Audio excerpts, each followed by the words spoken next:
mutiara hikmah.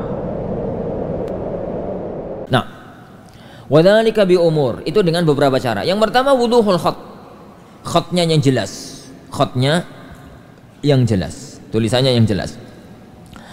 Yang kedua rasmuhu ala dhawi qawaidir rasmi, al-imla, ditulis sesuai dengan kaidah-kaidah ilmu imla.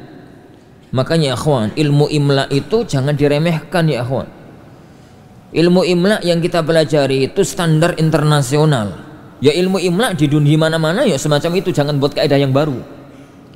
Rasm itu yang berlaku sekarang itu dua, rasm Utsmani sama rasm imla'i, itu yang berlaku. Ada beberapa jenis rasm, tapi yang berlaku di dunia sekarang itu dua, rasm Utsmani dan itu yang ada di mushaf.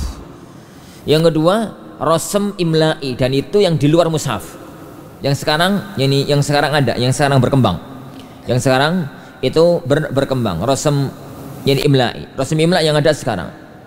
Yani bagaimana nulis qaf, bagaimana nulis ini, bagaimana nulis sesuai dengan kaidah-kaidah.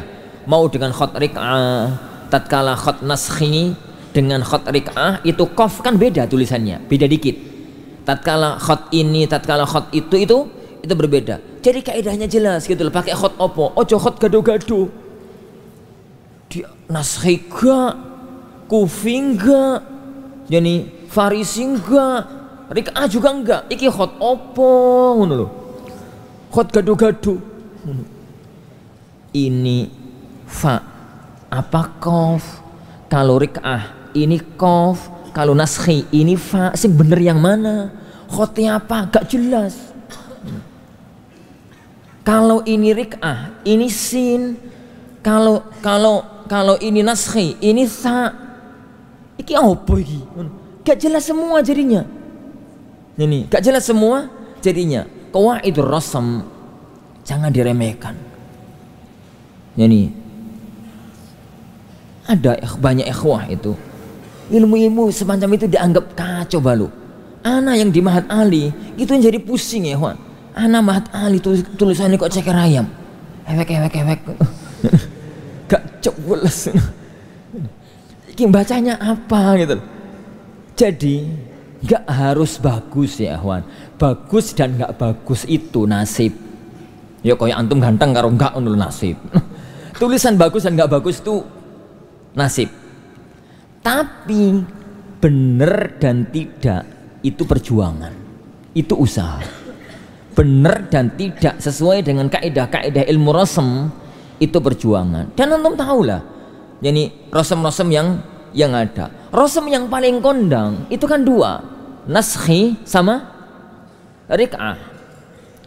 Duanya riq'ah dengan duanya naskhi itu kan beda. Tiganya riq'ah sama tiganya naskhi itu kan beda. Kadang-kadang iki telu apa loro. Ini duanya riq'ah. Ini duanya tiganya riq'ah dengan duanya naskhi itu kan podo. Ini dibaca dua, khotnya gak jelas, dibaca tiga, khotnya gak jelas. Ini. Maka cermatilah ilmu itu ya akhwan. Ilmu imla, ilmu rasm. Jangan dianggap ilmu rasm itu ilmu rasm itu ilmu pembenaran tulisan. Lah bagus dan tidak itu urusan belakangan. Yang penting tulisannya benar. Dulu masyayikh kami yang ngajari kami ilmu rasm itu tulisannya jelek-jelek, bagusan aku. Ini padahal tulisanku ya elek. Tulisannya jelek, tapi beliau itu ngajari kaidah penulisan. Di mana nabiro, di mana harus di atas waw, bagaimana penulisan qaf dalam kaidah penulisan riq'ah, bagaimana qaf itu kalau di atas, kalau ditulis dengan kaidah ilmu, dengan kaidah naskhi dan dengan kaidah-kaidah yang lainnya. Kita belum bicara pada level farisi, sulus, kufi dan yang lainnya ya. Yang kita gunakan itu adalah level-level yang kondang. Itu bukan ilmu sampingan, itu adalah salah satu di antara cabang penting ilmu bahasa. Ini cabang yang penting, jadi ilmu bahasa. Wallahu a'lam. Jadi kata beliau, rasmuhu ala dhawi qawaidir rasm. Yani mengajarkan menulis sesuai dengan kaidah ilmu rasm atau ilmu imla yang ada. Wa fi hadza muallafatun katsiratun min ahammiha. Saking pentingnya ilmu rasm ini ya ikhwan, ilmu tulisan ini, sampai para ulama itu nulis kitab-kitab khusus tentang ilmu rasm. Ada kitab judulnya Kitabul Imla li Husain Wali. Ini ada kitab namanya Qawaidul Imla, tulisannya Syekh Abdus Salam Muhammad Harun, ini yang paling kondang. Yani ada kitab namanya Al-Mufradul Alam lil Hashimi rahimahumullahu ta'ala jami'an. Yani rahimahumullahu ta'ala jami'an.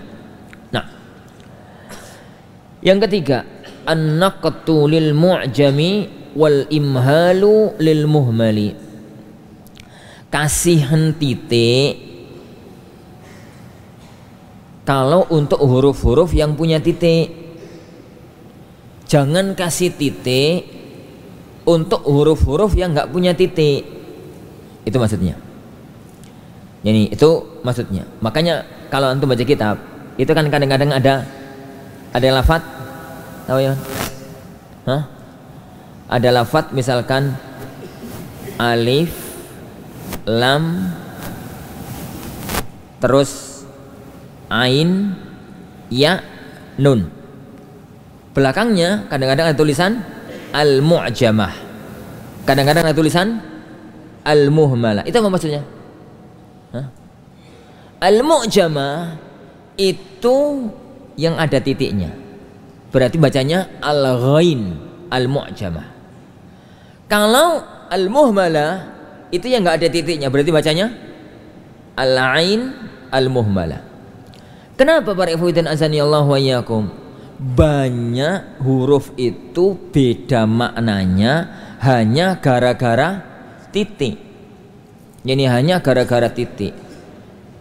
Arab sama gharb itu bedanya kan titik.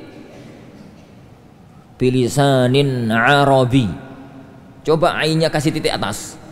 Mulak bilisanin gharbi, mana karuan kok. Dan banyak yang semacam itu. Nun, qaf, sad. Coba kasih titik atasnya. Kalau tanpa titik jadinya naqs, kurang. Kalau pakai titik jadinya naqd, batal. Coba belakangnya kasih iman. Jadi perbedaan timur dan barat dalam masalah hukum, masalah akidah. Naqisul iman dengan naqidul iman itu rawan sekali itu ya kawan. Misalkan yani irtikabul kabirah itu naqisul iman, kitab antum ono titik naqidul iman, itu bisa jadi khawarij loh. Yani melakukan dosa besar itu dalam madzhab Ahlussunnah itu cuma naqisul iman, imannya berkurang, nggak sampai batal. Tapi kalau shot itu antum titik, masuk langsung dalam fikih atau dalam akidahnya khawarij, pelaku dosa besar membatalkan keimanan, naqidul iman, gara-gara titik.